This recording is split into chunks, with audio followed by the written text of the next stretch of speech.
porque o mau caratismo do jornalismo tóxico desconhece limites. E aqui eu queria falar em um tipo especial de jornalismo tóxico que envenena, que contamina, que é o jornalismo abutre. Poucas horas depois da morte do Ricardo Boechat, o BuzzFeed, que é um site caça-clique progressista, publicou o seguinte tweet, abre aspas, o jornalista Ricardo Boechat, que morreu hoje em um acidente de helicóptero, criticou duramente Jair Bolsonaro em 2016.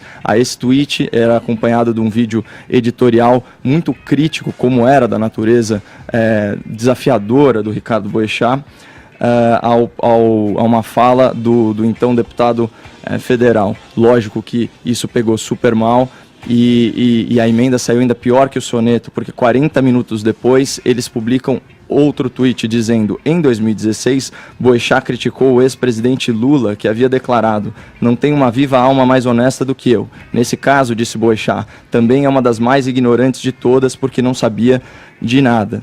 Você vê, tentar corrigir um erro, errando mais ainda, né? Errar é humano, errar de novo, insistir no erro é burrice e uma falta de sensibilidade. Na verdade, é nojento, mas o uso político da morte de um colega de profissão não chega, acho que nem aos pés da nota que foi publicada em outro site caça-clique, que é o Catraca Livre, pelo Gilberto de Menstein. O título dessa nota é Ricardo Boechat é a pior perda na era Bolsonaro. E eu já fiquei revoltado ao ler as tags dessa nota. As tags eram Bolsonaro, Jair Bolsonaro e Ricardo Boechat. As tags são aquelas marcações que você usa para indexar a notícia e fazer ela ser localizada nas ferramentas de busca. Abre aspas para Gilberto de Menstein. Em qualquer momento, Ricardo Boechat seria uma perda profissional, ainda mais grave na era Bolsonaro. A era Bolsonaro é a era da ameaça ao jornalismo independente. A liberdade de expressão é vista com desconfiança. Somos acusados de ser inimigos do povo, urubus malandros, picaretas, né?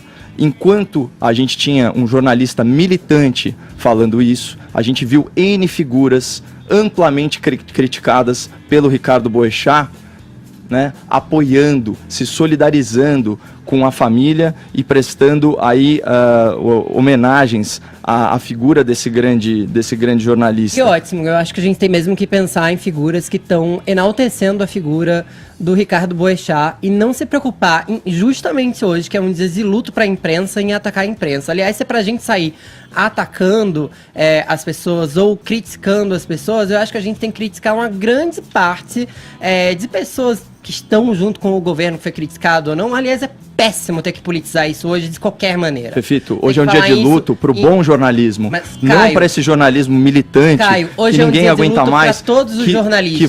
que vomita conclusões sem estar embasado em fato. E hoje é um dia de luto que lamenta profundamente a quantidade de pessoas que está comemorando a morte dele em nome de um pastor Justamente a imprensa tinha que dar exemplo. Tem acontecido. E é impossível, é inacreditável que você vá defender essas publicações do BuzzFeed e da Catraca Livre. Eu não estou defendendo ninguém, Caio. Então, o que eu estou aqui dizendo é que hoje é o dia de a gente enaltecer a figura do Boechat. Imagina. Mais do que sair criticando a imprensa, porque você está falando que a imprensa está politizando tudo, você está politizando do mesmo jeito, De forma Caio. alguma, eu estou criticando a imprensa que politiza. De forma alguma. De forma alguma, minha fala é no sentido de criticar a politização que foi feita em cima do Ricardo Boechat. Se eu não puder fazer isso, quem vai fazer?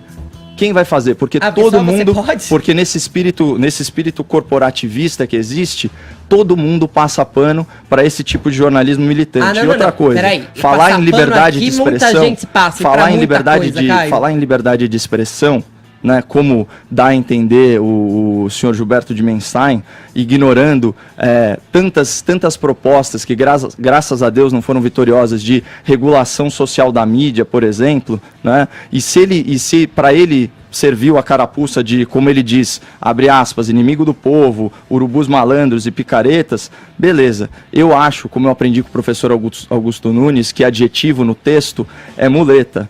Então, fica a cargo aí do ouvinte da PAN para fazer a adjetivação que ele achar melhor em relação a esse tipo de imprensa. Agora, adjetivo na voz também é muleta, e você usa um monte. Fefito?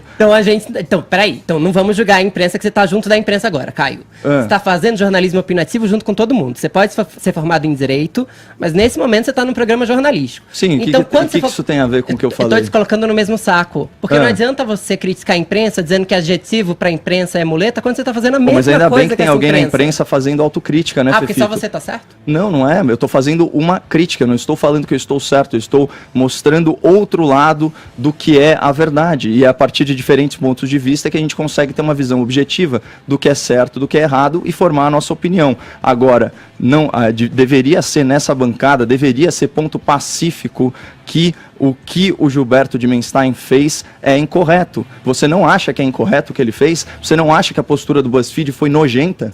Caio, sinceramente... Sim ou não? Eu não parei pra analisar o comportamento da imprensa pelo simples você teve fato... minutos aqui pra analisar a frase que eu falei. Caio, antes de você me colocar em qualquer tipo de saia justa de julgamento, eu saia não justa parei... É uma questão simples de sim ou não. Eu tô tentando falar agora. Era você que reclamava das minhas interrupções. Mas você me interrompe o tempo todo. Eu tô simplesmente mimetizando seu comportamento. Peraí, só um pouquinho. Então agora vamos encerrar o que eu tô falando? Você fez uma colocação, o Fefito tá tentando explicar o que ele pensa a respeito. Vamos ouvir todo mundo. O Vini também quer falar. Todo mundo é livre para criticar a imprensa no dia que for, mas existem dias em que é muito mais importante você celebrar a memória de um homem do que qualquer outra coisa. É óbvio que eu tenho 1000 críticas à cobertura da imprensa, seja na morte do Boechat, ou seja na morte de qualquer outra pessoa, ou seja em qualquer assunto político. Mas, sinceramente, eu acho muito contraditório você falar de politização da morte de alguém quando você está fazendo exatamente isso agora. Estou despolitizando a morte. Você está politizando. Você está politizando. Despolitizando. Fazendo uma crítica, fazer uma crítica à politização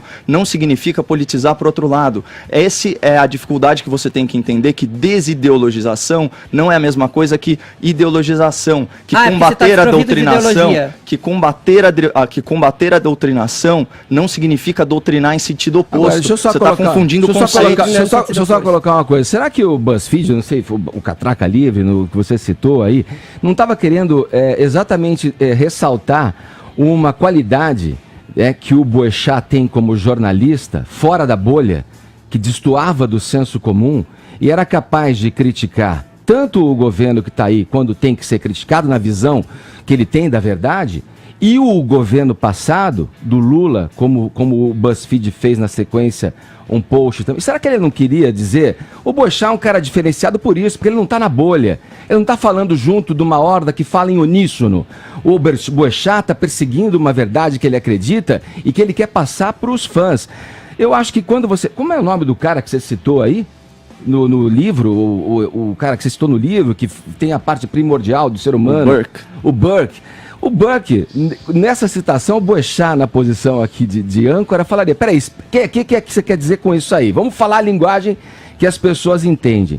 E aí eu te passo o seguinte, cara, eu respeito teu ponto de vista, você está trazendo um ponto de vista que tem a tendência ideológica que você crê e acredita. Tá tudo certo quanto a isso. Agora, a questão é você trazer com esse viés e tentar impor uma hegemonia de pensamento nessa bancada. Porque quando você fala, olha, eu acho que todo mundo deveria analisar este post do BuzzFeed dessa ótica de um jornalismo XYZ. Eu vejo como uma liberdade de expressar o que ele está pensando e colocar um post que reflete, na verdade, uma personalidade de um jornalista admirável que estava entre nós e não tinha ligação a uma tendência ideológica, a uma bolha que defende a direita ou defende a esquerda. Ele está exercendo a sua liberdade, assim como o BuzzFeed faz quando põe um post dizendo que ele criticou o Bolsonaro e põe um post que ele criticou o ex-presidente Lula. Me parece que está tudo equilibrado aí. Fica muito claro pelo encadeamento dos fatos que o post do Lula, ele segue simplesmente devido à repercussão negativa imediata. Mas é uma dedução, que houve. Né? Não, e também a crítica não foi só ao BuzzFeed, mas também foi ao texto do de Menstein, que eu li aspas aqui, que realmente aí não, é um grande absurdo. Mas justamente o que me agride mais, o que me atinge na primeira natureza, né, por assim dizer, para fazer o gancho com o comentário e com a teoria do Edmund Burke, é a politização em cima de um jornalista que se caracterizava justamente por isso tudo que você falou, pela independência. Então você vê a figura de um cara ser apropriada para fazer uma crítica política é péssimo. Se a gente não puder falar isso, eu assumo o risco de ser mal interpretado na minha boa intenção. Agora, eu não vou deixar passar batido uma grande injustiça que foi cometida contra a memória do Boechat, seja pelo BuzzFeed, seja pelo Catraca Livre, que estão sim praticando jornalismo abutre.